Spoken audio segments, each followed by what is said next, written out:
This was the final piece to get my super safety to work in my 22 LR. Here we have a stock AR trigger. We have a stock super safety trigger. We have my first attempt at cutting a super safety trigger. And this is the one that actually works per my video. Okay. This is a stock AR trigger, mil-spec trigger. We're not going to talk about that.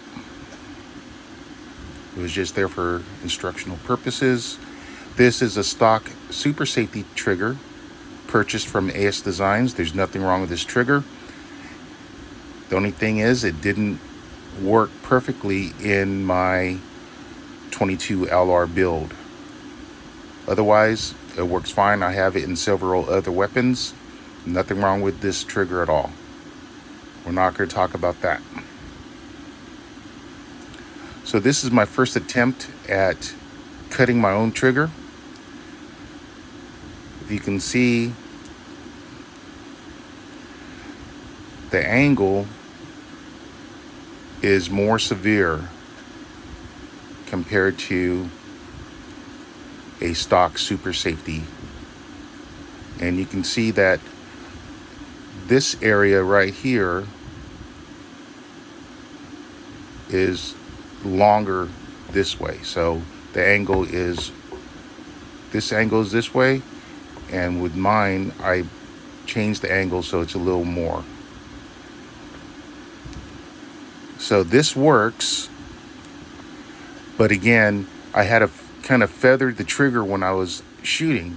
So instead of doing regular finger press, I had to go from the side and kind of feather it. And I didn't want to have to do that. I wanted to just press the trigger like my other weapons.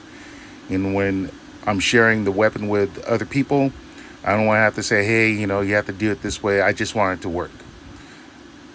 The other part is, that's critical, is this round. So you got to make this round very carefully. So just very slowly round it out and then function test it every time. It's tedious work. You can see that the round is a little more severe on a stock one than on the ones I did. Okay?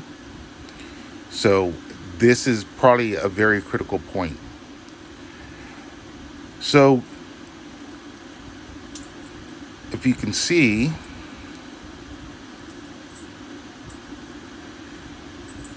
the angle on the one that actually works is a lot more severe than the one. This one works, but I had to feather the trigger. This one, if you can look very closely, there's a lot more material from this line forward compared to this line forward. So what that does is that this angle is like this, but this one is even more severe. And again, this round, you have to really take your time on it. Don't just file it off and say it's good. This is a critical part. Again, it's going to be tedious to have to uninstall it, reinstall it, function test it, and then have to take it apart and file it again. But you will have to take your time with this part. This is a critical portion.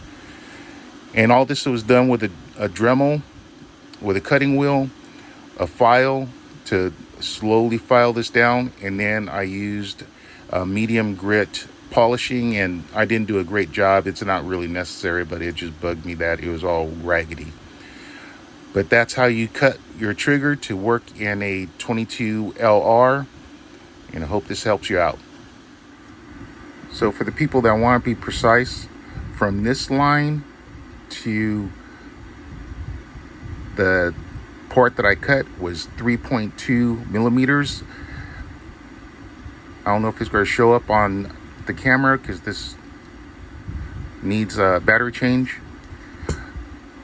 but it is 3.2 millimeters from this line to here. So what I did was I just made a scribe mark, and I went from the edge here, and I just cut to that mark. Okay, and again, so the bottom part.